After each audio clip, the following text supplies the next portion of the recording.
apakah spiritualitas atau kesadaran orang itu harus melalui apa ya, penderitaan gitu? Makanya pada saat bayi itu dia yang dirasakan kan hanya dominan kesenangan, Ya. dan kebahagiaan itu perlu pemaknaan.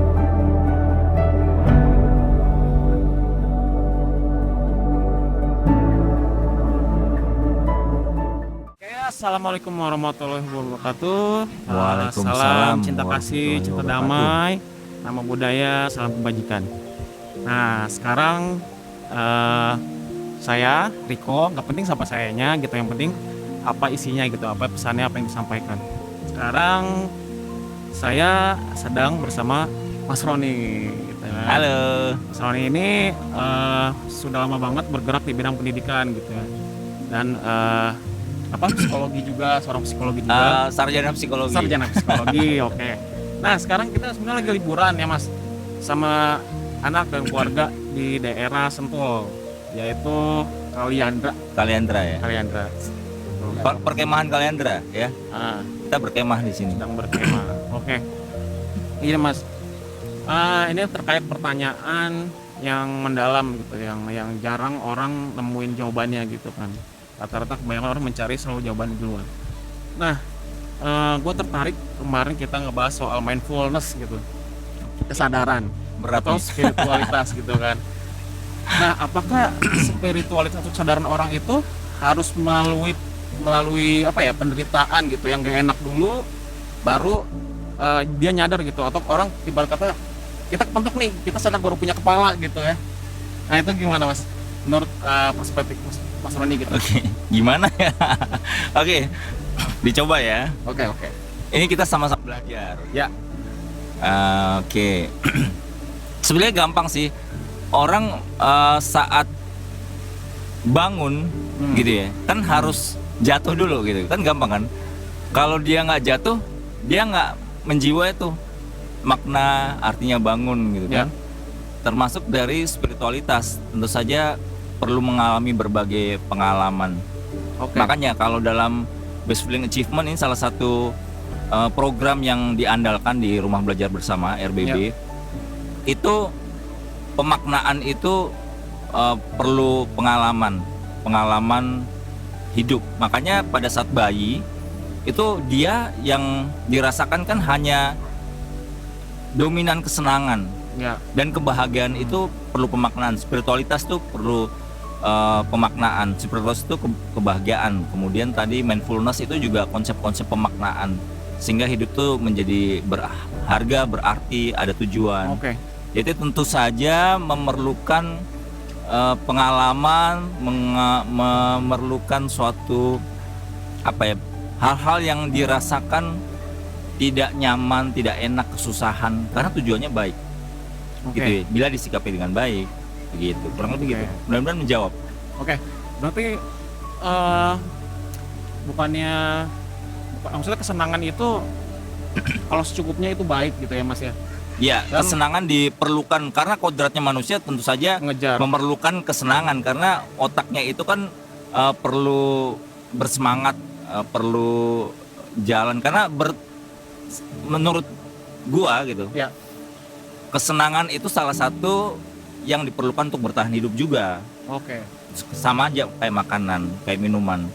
Tapi kalau kebanyakan kan jatuhnya destruktif Berlebihan gitu ya. Sama aja, kesenangan itu juga secara mental dan otak itu manusia perlu gitu. Kenyataannya tapi sekarang banyak yang berlebihan kan. Ya. Orang sekarang mati juga banyak karena kelebihan makanan, bukan kekurangan gitu. Wah, keren. Iya kan, Karena itu ya. berlebihan makanan. Kesenangan pun seperti itu. Sekarang tuh zaman sekarang semuanya berlomba-lomba menawarkan kesenangan yang berlebihan. Semuanya serba nikmat, nyaman, cepat, instan. Nah, itu yang bahaya sekarang. Gitu sih. Sama kayak makanan. Oke. Berarti poinnya ketidaknyamanan atau yang kita anggap gak enak justru itu baik buat kita gitu ya Mas ya. Seharusnya Kalau baik. misalnya gitu. Nah, tapi perlu ini sih kok. Menurut gua kita perlu juga bijak mencermati dengan baik bahwa ketidaknyamanan itu apakah dari kesalahan kita gitu kan, Oke. Kan kalau kita mencuri dihukum gitu, umpama kan kesalahan kita gitu ya. Tuh. Atau enggak memang itu sudah memang seharusnya porsi kita untuk mengalami. Nah kalau kesalahan kita kan berarti kita perlu merefleksikan, perlu membenarkan dulu arah langkah gitu ya. Jangan sampai kita menganggap kesusahan kesenangan itu wah ini udah porsi kita nih, kesusahan itu baik. Nah itu akan bahaya juga kan. Oke. Jadi kita nggak ada evaluasi ke diri juga gitu. Enggak yang dikit-dikit azab gitu, dikit-dikit cobaan gitu, enggak ya. Iya. Itu karena kita sendiri ya sebenarnya. Bisa kita sendiri, bisa memang perjalanan hidup harus seperti itu. Tapi kesenangan itu kesenangan tadi kesusahan ya. Iya. Kesusahan itu jelas bermanfaat sih sebetulnya, walaupun karena kesalahan sendiri. Iya. Jadi kesenangan itu bermanfaat tentu saja, tapi dalam porsi tertentu. Kesusahan juga bermanfaat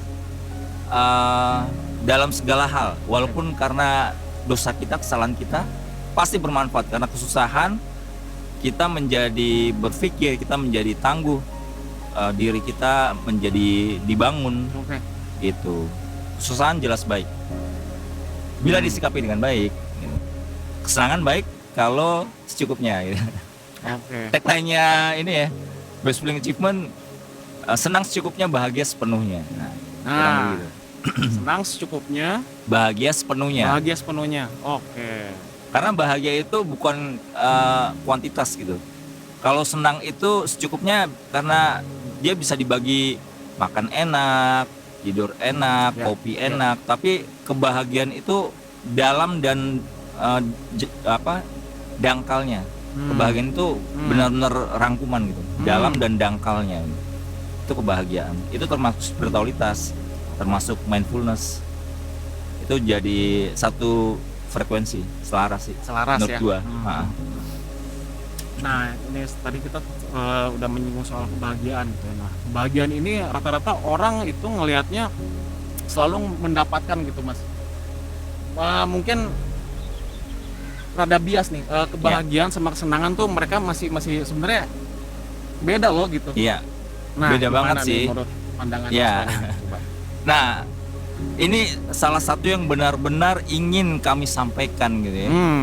Karena ini bagus banget untuk dipahami menurut kami ya, Iya, iya. menurut RBB Rumah Belajar Bersama, menurut saya bahwa saat ini yaitu kadangkala orang menganggap kesenangan itu kebahagiaan gitu. Belilah rumah di sini karena Anda akan bahagia gitu. Konsepnya seperti itu ya. Kan orang berpikirnya berpikirnya karena rumah itu gitu. Padahal sebetulnya kalau orang yang berpikir tentu saja ada hal lain ya. Tapi dunia ini, dunia materialisme, dunia konsumerisme itu menjual kebahagiaan dengan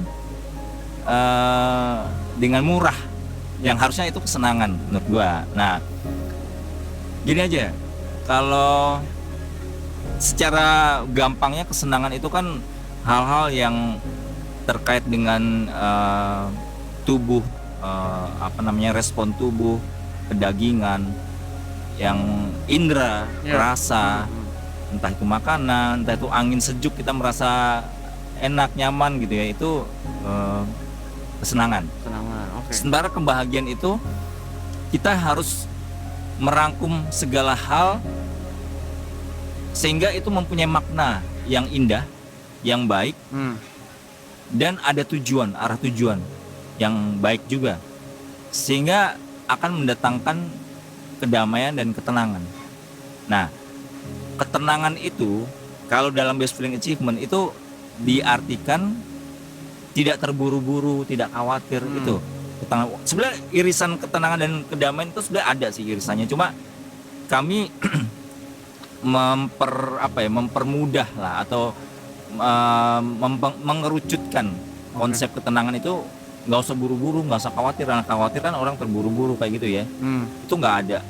Kemudian nggak ada kedamaian. Kedamaian itu tidak adanya emosi negatif kayak sedih, malu, kecewa, sehingga hal itu yang menguatkan rasa bahagia. Itu sih ada spesifiknya. Mungkin nanti saya coba kirim juga, bisa ditampilkan juga mungkin ya. Kalau ini mungkin yang familiar tuh teorinya Maslow ya. Nah, teori Maslow tentang kebutuhan hierarki. Iya, yang mengerucut itu kan. Nah, itu kalau menurut Gua nih, Ya, gua ya, itu bagaimana Mas? menurut gua Maslow itu teorinya campur aduk sih. Itu antara kesenangan dan kebahagiaan tuh jadi satu kan. Pertama kan kebutuhan oke, dasar, oke. kemudian ada kebutuhan untuk dibutuhkan kebutuhan untuk apa namanya? Kebutuhan untuk kasih sayang juga termasuk kan ya. Yang atasnya kan aktualisasi diri Ya, gitu ya. Jadi campur aduk sih menurut gua. Nah, lucunya nih, ini kita belajar bersama. Silakan kalau ada komentar, kritikan silakan sampaikan. Ya. Karena kita belajar. Nah, untuk mencapai tingkat di atasnya, kadangkala kalau Maslow kan ada tahapan kan. Ya. Pertama kebutuhan dasar, sekunder gitu. Tapi untuk tingkatan atasnya kita bisa mengabaikan yang di bawahnya sebetulnya. Lu contohnya nih ya. Ini bisa diperdebatkan dan didiskusikan lebih lanjut. Pada saat puasa, orang kan lapar, Ya. gitu kan? Ya. Tapi dia bisa aja dalam kondisi lapar dia bisa mengaktualisasikan dirinya menjadi orang yang bermanfaat Betul. dan sebagainya. Betul. Atau orang yang nggak punya rumah, tinggal di mana saja bisa aja. Orang mungkin sufi atau apa ya, peziarah tuh ada juga kan yang Oke. istilahnya dia bisa tinggal di mana aja, tapi dia tetap bisa menjadi dirinya yang otentik, yang bermanfaat dan lain sebagainya. Nah, itu teori Maslow menurut gua nggak berlaku sih. Iya kan? Kondisi gitu kan dia bisa lompat gitu. Bisa loh. Kalau Maslow kan berjenjang gitu. Itu menurut gua. Oke. Tapi itu hebatnya pemahaman ini tuh itu menurut gua. Oke. Menurut best feeling achievement juga sih. Keren gitu teman-teman. Nah, jadi jangan pernah takut belajar gitu ya. Saling belajar lah. Saling belajar gitu, sama kita saling belajar. Saling belajar dan ya saya dan kami di Rumah Belajar Bersama tentu saja menerima segala masukan kritikan yang mana tujuannya kan biar kita lebih baik, lebih cerdas, lebih bijak dan sikap kita lebih bermanfaat lah. Gitu ya. Jadi gitu yang penting teman-teman.